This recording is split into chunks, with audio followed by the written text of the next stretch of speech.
Hey friends, welcome to episode 127. Had to check. Oh my gosh, we've been at this for 127 straight days, going live daily for 5 minutes. I had such a wonderful day in McAdam.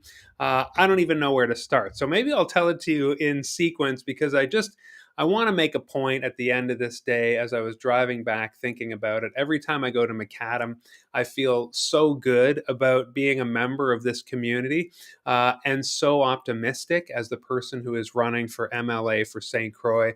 That is a community that I can't wait to work with and see the development and growth and all the good things coming to the people up there. I was asked last week to join a candidates panel at the high school in McAdam. All the candidates were invited, and of course, I was so excited to accept. The civics teacher there is putting on this event, and they are running actually a mock election this Friday.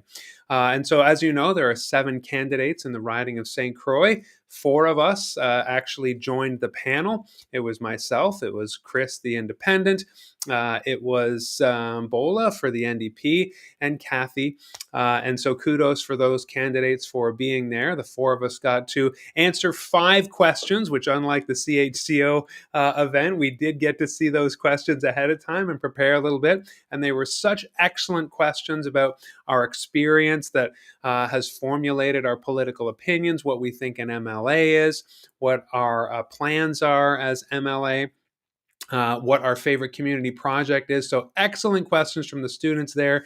It is, of course, a blended school, middle and high school. So it was grade 6s to grade 12s in the seats there. So we were talking to about 60 students and their teachers. Grade 6s in the front row, grade 12s at the back. And so, gauging your language to such a wide age group was a bit of a challenge. But hey, I like to think that if you're communicating and a grade 6 cannot grasp what you're saying, then perhaps you need to make your language more accessible. So it was a good exercise in that way. I got to share a little bit about my upbringing and what the experiences that formed me and why I am running for MLA. So that was an excellent experience, and I got to talk to a student after. In fact, she and I were the last 2 people in the gym.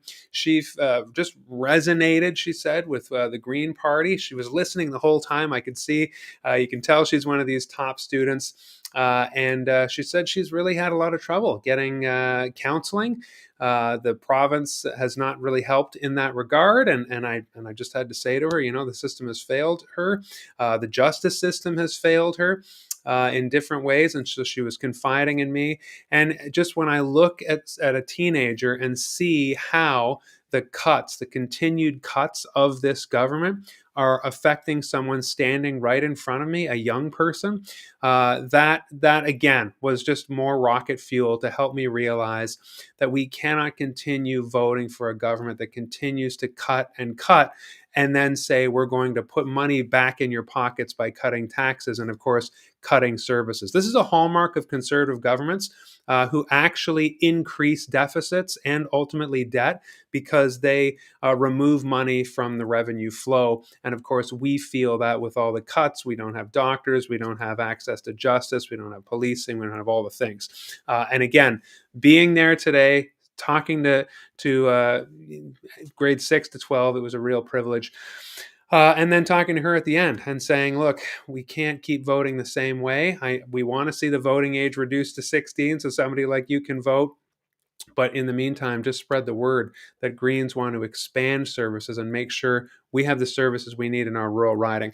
Then I went, met the mayor, Ken Stanix of McAdam, and he took me around in his pickup truck for he calls it the 2-hour tour. We did it in about an hour and 40 minutes. But he took me all over McAdam and showed me the plans that have been unfolding for the last 8+ years while he has been mayor. And it is, I got to say, incredibly impressive. A couple of things that they are building out, 3 things, areas of priority is the tourism piece. So, of course, the railway station is the centerpiece of heritage in that town. They are building that out as a major tourist initiative. And he talked to me about the tourist the plans for tourism in terms of the hotel above the railway station, and other tourist initiatives to attract people to McAdam. It is a magical place in that regard. And again, if we want to start building out, you've heard me say it before, likely the fishing and the hunting, and the trail riding and all the wonderful things that McAdam has to offer in its surrounding area.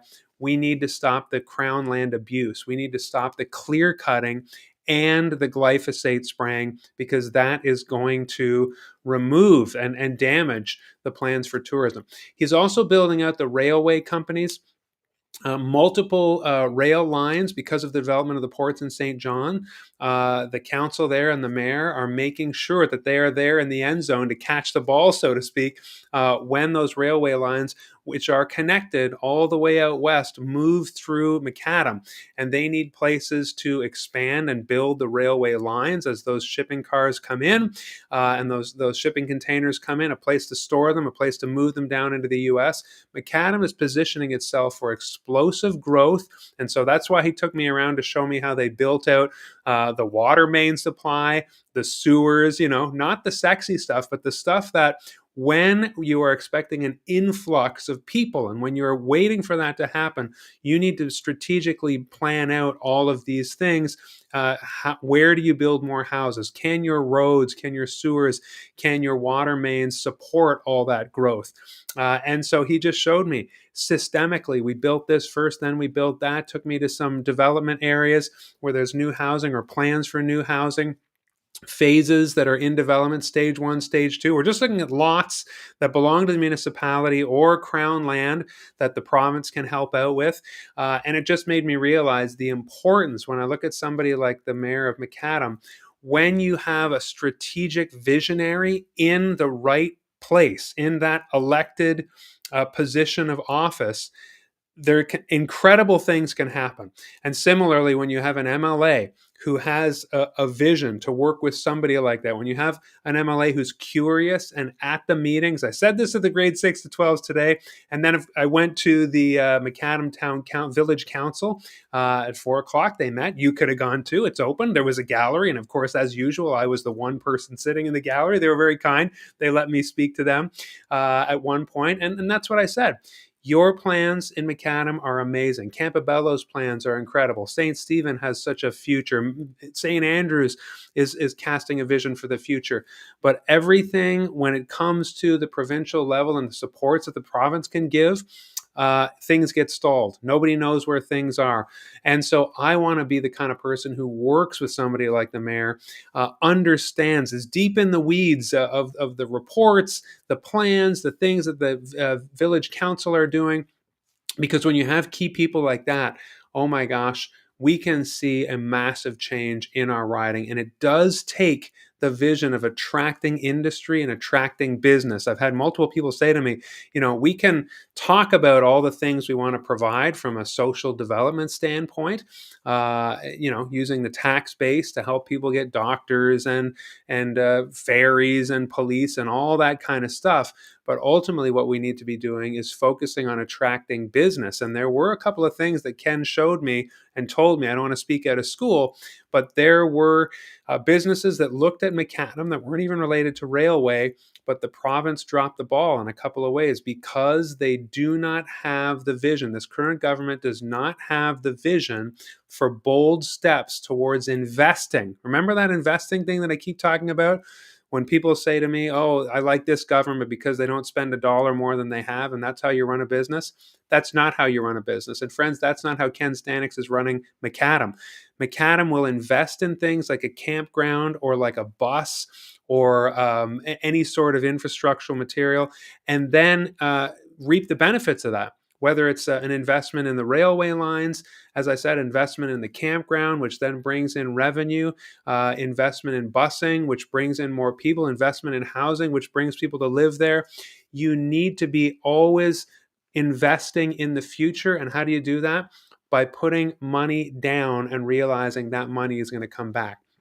So it was a wonderful day. McAdam, I'm so excited for your future. I want to be the MLA who's up to my elbows and deep in the weeds, supporting you, not directing you. You don't need that. You've got an incredible mayor and councillor doing wonderful things there. Another great thing about the meeting was Hollis was there. He heads up the Southwest Service Commission, RSC 10, Regional Service Commission 10, and he was laying out for McAdam how the $8 million budget that our Service Commission has to work with, how he's trying to stretch every dollar. But again, we are seeing cuts to that because we have seen amalgamation, all the municipal lines redrawn, but we are not seeing the fiscal reform. This province redrew the lines, expanded all the services, but didn't add any money to it. So you can imagine what would happen in that case. So I watched Hollis work his budgeting magic, explaining to McAdam where there's money and where there isn't, and where there had to be cuts and stretching the dollar.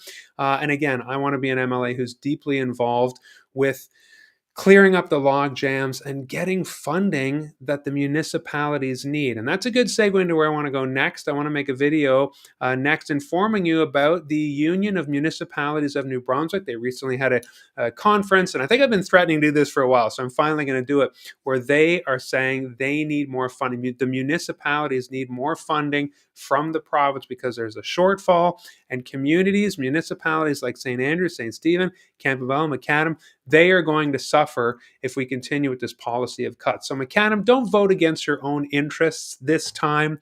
Lend Green your vote, and you will see the difference that it makes when you have an MLA that's working to make sure you get the funding, the resources, and the help you need from the province, because that is what the province is there to do ultimately, to get you the help and the services you need. Thank you for joining me today. Join me again tomorrow, Thursday, for episode